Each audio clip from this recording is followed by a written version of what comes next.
up? I hope you all are having a great Sunday. I was having a little too great of a Sunday, a little too lazy of a Sunday. That's why I'm recording in the evening. The entire day I was just laying around on this bed. You can't see the bed, but I was just not meant to be ready to get up and do anything. But I have had this video in pipeline for quite some time, and I really wanted to film it, and I'm really happy that I'm here to talk about this, because this is something that has been close to my heart and up on my mind for quite so many years of my adulthood. I think since the time I turned 19, 20 and I was in law school, I always felt that my psyche is designed in a way, because of how I went to school and society and all those, like, me being a byproduct of the society that I live in, that it was, my psyche was actually playing to my disadvantage. I was programmed in such a way, I was wired in such a way that I was not able to be happy and be free. And you know what the topic is about. I feel like the entire majority, like a major part of my adulthood has been not learning, but actually unlearning a lot of things. Unlearning a lot of things that I actually felt made who I am and made who I was, and made my moral and social and psychological fabric. So I will not say that this is a scandalous topic. It's not. It's actually a topic that we should be talking about more often. If you are a teenager, if you are a college student, in fact, if you are a parent of a school-going or college-going child, I would really urge you to watch the video in entirety, and I hope you agree with me, and I hope you take something useful from this video. And even if you don't, and even if you disagree with me on points, comment down below. I'm always up for a beneficial, constructive, very fruitful conversation on such topics. So let's begin. Being conscious of your opposite gender. Whether you are a boy or you are a girl, a man, a woman, a non-binary, I don't really care about that. I'm just saying gender that's opposite of you. If you are growing up in in in an Indian society, more often than not in smaller towns, when you go to schools and stuff, you are subjected to such kind of behavior and such kind of social fabric that unwillingly or unknowingly you get subconsciously conscious of the other gender. Now, every child, when that child is growing up, when they they don't even know if they are actually heterosexual or not. They could be homosexual, they could be pansexual, they could be bisexual, they could be on any spectrum of sexuality. They might not even have to be conscious of other gender, because they might not even end up liking anyone from the other gender. But even then, the entire point of all of this, the entire point of how the schooling happens, or at least the way my schooling happened, I went to a school in a very small town. I was made conscious of the other gender. And nobody actually said this to me, but it was understood. It was understood that boys and girls cannot be as good of a friends as boys and girls or boys can be. Boys have their inside jokes that girls can't be a part of. Girls, if I want to share anything about my periods, or if I want to talk about anything that's personal, I cannot do it with any buddy who is not a girl in my class, because that would be such a scandalous topic. And it was rightfully so, because boys or men in my class, they were not up to of that intellectual strata also, that they would understand that girls get periods and girls' bodies are different. I do not blame them at all. It was the social fabric that made them that way. When girls are shy about talking about their body or anything to boys or men or anything like that, it it actually desanitizes men or boys of such topics, because what happens is they're never a part of this conversation, right? Conversations like that. So they are caught off guard when actually this conversation happens to them for the very first time in their lives. They feel like they'll probably talk about their wives or girlfriends about this, but not like a normal friend or their mother or the sister. They cannot have a conversation like this with them, which is sad, right? And it's one of the major factors why both genders have this kind of tug of war, this kind of separation, especially in schools. let's not generalize this situation. Let me just talk about my own experience, and then you can, judge on your own. I went to, as I said, I went to a co-ed school, right? But in a very small town. And we had this separation that boys will sit in these rows and girls will sit in these rows. And even if you get to share like a seat with boys, it was very weird, right? Like it was extremely weird, the way it was treated in the classroom. Like if you talk to a boy too much, there would be a rumor. If you talk to a girl too much, it would be like a big thing. There was no concept of boys and girls being friends. And I'm not saying that boys and girls were not friends. It was just not acceptable. And that's why, just to shield yourself from those kind of rumors and just to shield yourself from that kind of perspective, boys and girls never became friends also. And also, when I, as a bystander, look at a boy and a girl being in a conversation and then they being a subject of a humor almost immediately in the class, this idea gets cemented in my mind also, that I can't be friends with any boy, and two opposite genders being a part of a friendship which is absolutely innocuous and absolutely innocent is this just does not exist, right? So you also, when I am there, when I go into a class of 50, 60 people, half of the people I absolutely stand away and I was like, these people cannot be my friends. I'm only supposed to make friends with these 20, 30 girls just because they are of the same gender as I am. And that's how things are. That's how socially acceptable things are, which is extremely sad situation.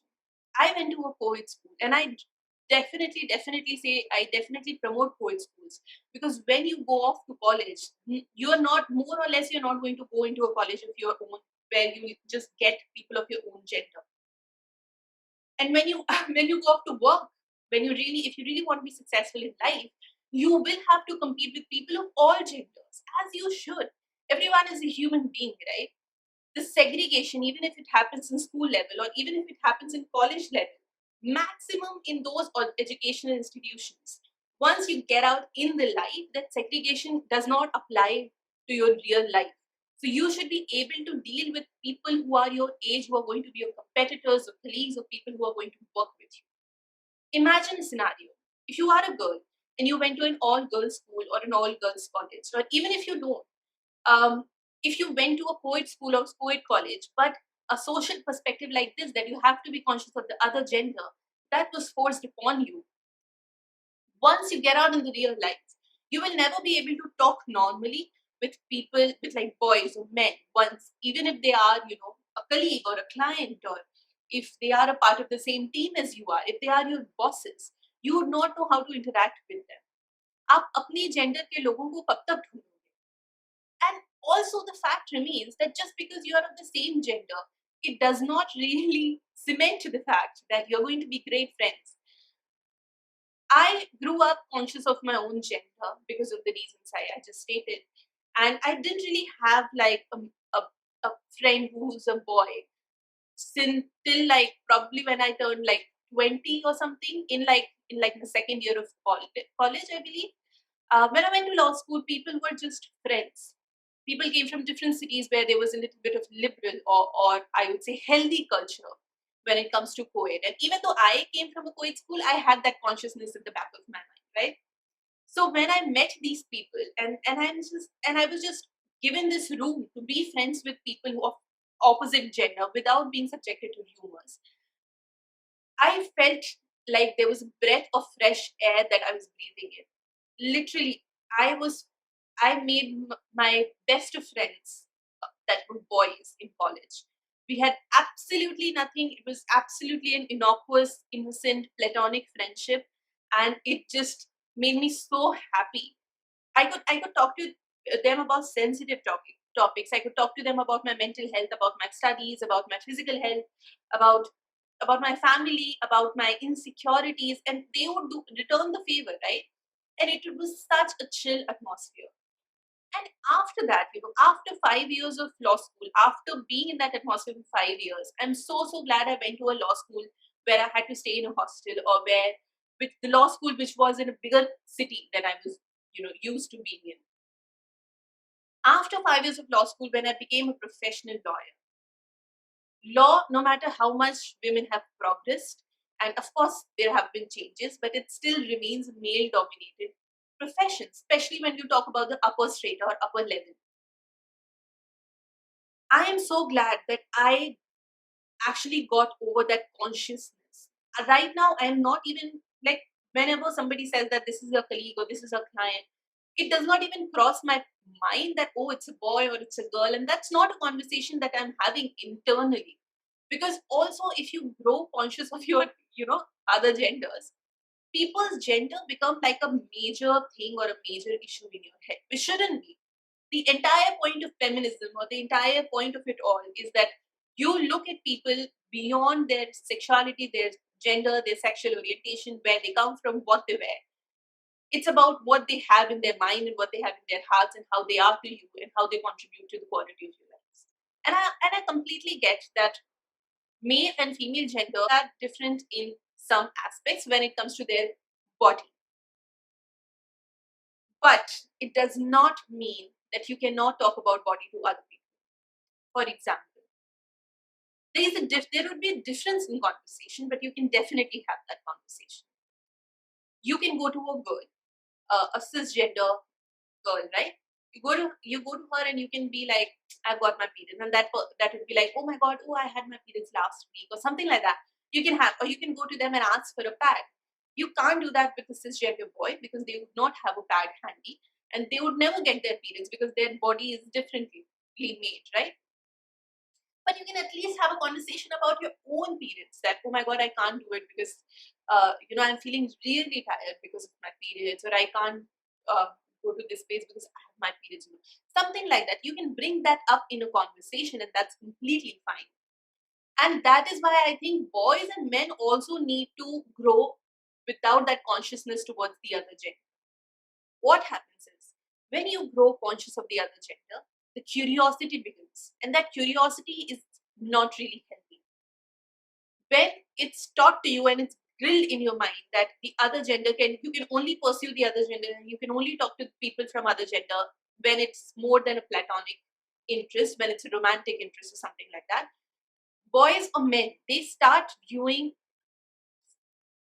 people from female gender as just a potential romantic interest, which is extremely harmful, right? You don't want to just contact any boy or just be in contact with a boy who just by default categorizes you as a potential romantic interest. It's such a harmful attitude to have. And I think that's why, because boys and girls are segregated into two groups, like the other group is like made of aliens or something in schools and colleges, that first of all, the entire point of having a co-ed education is defeated right there and then. And the second thing is that curiosity happens. Because of that, they are never able to interact with other people from other gender in a healthy way, in a platonic way, because they don't even think that that exists. That also make them conscious towards their brothers and sisters and cousins and stuff like that, because they don't really understand that being in the same room and having like a normal healthy conversation with people from other gender, no matter how they're related to you, is even possible. Because they have seen that segregation in schools and colleges, where most children, I think, meet the most amount of people or the larger group of people in the schools and colleges itself. So when that consciousness starts like building up, it also spreads to their families and different other social circles beyond those educational institutions. And that's extremely, extremely harmful. And it also hinders the understanding that one gender might have about the other one. As I talked about periods and body and stuff like that. These notions, right? These notions that women can't drive, or men can't show emotions, or um, like women, they cannot excel in certain fields, and some careers are not like them, and women are too emotional, something like that. Like, I obviously know women and men who are definitely not, who definitely don't fit in those stereotypes, in those boxes. Why people believe these stereotypes? Because they might have never met a person who does not fit in that box. When society feeds you stereotypes, the only way for you to break from them and for you to change your understanding is for you to meet someone or study like that, or talk to people who do not fit in those stereotypes. But how will that happen if you don't talk to women? If somebody tells you that women can't drive properly, you have never even bothered to challenge that idea that there could be great women drivers, or that gender roles should not exist, and that women are not supposed to just be in kitchen, and women can excel in whatever fields that they have, that they put their minds towards, and vice versa, because the other gender is just like aliens to you. That is why, for a full on education, for a education that's complete in itself, the entire purpose of having a co-ed education is for other genders, for all the genders to mix well. And now I feel like it's been quite some time that I've been talking about boys and girls, men and women. And I feel like I'm imagining and I'm talking about a world that's purely heteronormative, which is not really exactly my objective. There are people who don't conform to being in either of these genders. There are people who come from trans community, but we as we as society, especially when we are in school, we are not even given that opportunity, and we are not even given that kind of room to think about these other genders. We are made to think in these heteronormative terms. That's why right now I have that knowledge in education, but when I started talking about my school, I just became boys, girls, because that's how it was. It took me 5 years of law school and 2 years or so of working. These 7 years have taught me so much more about the other genders and other sexualities and other sexual orientations, and that people can be different, and then it's completely fine to choose your own path. And I am no one to have an opinion on that. The fact that if you have never met a trans person, or if you have never met a homosexual person or a bisexual person or whatever, you will never be able to meet someone all of a sudden. You're like 25, 26 year old, and you're meeting someone like that for the very first time. You'd never be able to see beyond their gender or sexuality or sexual orientation. It's not about that. They are not about that. I'm a woman, right? But being a woman is probably like 2% of my personality. And I'm sure that it is true from it is true about all of the women that I've met, or all the men I've met, all the people I have met, dude. Like, these things, probably they are like identifiers, but they are not your entire identity. And even if you meet that's the entire point of this video, right? Even if you meet someone from different gender or sexuality or sexual orientation, that's not their entire identity. But because you have never met someone like that before, your curiosity has gone up to here, and you really want to understand if they fit the stereotypes or not, how do they think or whatever, that you have mentally reduced them to those groups. You don't see them as a person. I feel like that's why education and awareness should just not be textual and should not just be based on textbooks. And we can teach our kids to be better. You know, I have heard arguments from parents who say that we don't talk about our kids about sexual orientations, and we don't talk to our boys about periods, and we don't talk about our girls about sex and stuff like that, because that would give them wrong ideas. Lack of education in any which way is definitely worse than education. Little knowledge is very, very, very dangerous. Your kids are going to hit puberty, whether you want them or not. They are going to get curious. They are going to have that chapter in bio. You understand that? Forget my generation. Your kids are coming from a generation where everything is just available on a click, right? We didn't have internet growing up. They have. So either you tell them what is exactly correct, either there is sex ed in school and colleges, either they have resources that give them constructive knowledge about what is correct and what is not, or they're going to find out from some shady resources. And that's going to mess up with their mind, and they're going to grow up believing extremely wrong and harmful things. Talking to your boys about periods just sensitizes them about the women in their houses, women around them, about their potential girlfriends, wives, and stuff like that. Talking to your girls about and your daughters about sex is only going to make them aware about their own bodies and about their own rights and about their entire journey that's going to come like ahead of them. It's not going to mess with their mind. You are not talking to them is going to mess with their minds. And of course, especially for girls, as from my it's a personal thing, right? From my personal perspective, I'm going to tell you, especially for any girls out there and any parents of small girls who are listening, do not let them grow up conscious of the other gender, especially male gender. Because what happens is, if they grow up conscious like that, they will be very, very, very okay with boys and men taking their positions. Boys and men snatching something because they feel like they would grow up without an understanding of the male gender. And they would grow up with sort of an enigma. They feel like that boys and men are enigmas.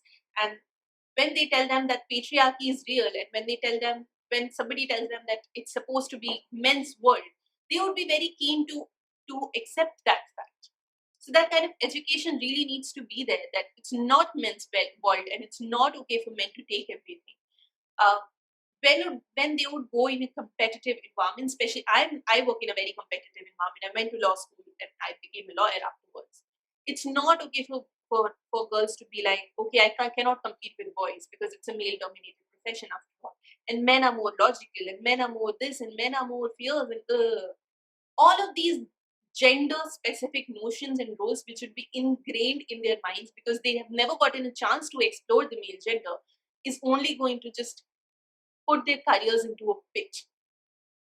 And at the same time, women, if they are working in corporate culture, if they're working in any kind of jobs, actually, they should have that kind of fierceness and they should have that kind of knowledge that anything that your male bosses say is not patthar ki lakir.